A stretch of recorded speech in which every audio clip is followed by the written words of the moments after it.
Абхазии проходит политическое событие, это выборы президента.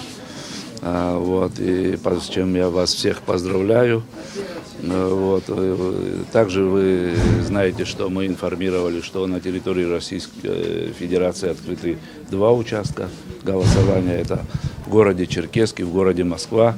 Мы сегодня находимся на московском участке избирательном. Сегодня все здесь проходит, слава богу, в штатном режиме.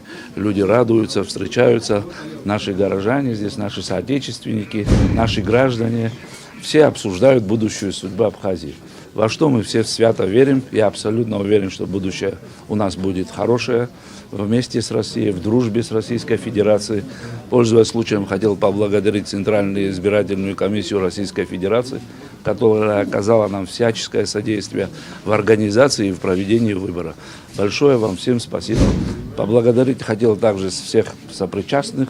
Поблагодарить хотел также сегодня же и Центральную нашу избирательную комиссию, и комиссию Московскую избирательную, всех ее работников, наблюдателей, которые здесь находятся.